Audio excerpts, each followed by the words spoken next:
So I think the first lesson we can keep in mind from the previous big economic crisis, 2008, was that first criteria is that a stimulus package has to be timely. It has to be timely because we need to sustain employment and activity in the short run. Second lesson, I think, is that these packages have to be targeted. And this is clearly especially relevant in the current circumstances. Targeted on what? Targeted on creating long-term value, both on the social front and on the ecological front. Why? Because we see, when we look at the challenges of our societies, and I think this has been discussed today, the first one is social cohesion. In a number of our societies, inequalities have been growing, and that's a threat to social cohesion. It's not only inequalities in income distribution, it's also inequalities in ability to have access to education, for instance. So first thing, we need to make sure that these stimulus packages are targeted towards social vulnerability and increasing social cohesion. And then second thing, this is also a unique opportunity to change the path of our economies. We are by now, I think, all convinced that if we continue the way we've been operating in the last few years, we are going towards a catastrophe in terms of climate change. We are now in a situation where there are lots of money being put on the table by governments, be it at national level, be it at European Commission level, for instance, and worldwide. This money is a unique opportunity to shift the path of the economies, to make sure that whatever investments we encourage now are investments that are going to help fight against climate change. And you mentioned the fact that governments are going to invest a lot of money in, for instance, the energy transition.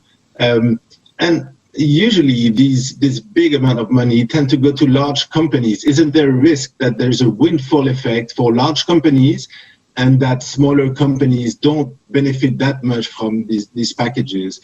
And usually, there's this idea that smaller companies are more innovative, whereas large companies maybe don't need that much money, but will capture it and to their own profit. How should governments work to avoid that risk of windfall effects? Well, if we think about what should be done to put the economy on a more sustainable path on climate change, I think there are two things. One thing is energy efficiency. I think all studies show that in order to meet the targets that we need to meet on climate change, we need to reduce our energy consumption by one third to 40%. That's the first thing. How do we reduce energy consumption? There are several ways, and they're not all ways that benefit big companies. If you think about thermal renovation, energy efficiency for housing, that's a lot of very small companies that are operating very locally that are able to improve drastically the energy performance of houses. This is true for houses. This is true. We need energy efficiency for public building, for campuses, for hospitals, for cities. So these are very much activities that would benefit, I would say, both large, medium, small-sized companies. There is a whole chain of value of companies that are operating on energy efficiency. That's the first priority. Increase energy efficiency for companies, for municipalities, for private housing, for transportation, so that we reduce globally our consumption of energy. And then there is a second priority, which is renewable energy. And renewable energy, we need to do several things. We need to continue to encourage the development of both photovoltaic energy and wind, be it onshore or offshore wind. We also need to move forward in encouraging green gas. When you think about green gas, for instance, I have in mind two things. Biomethane.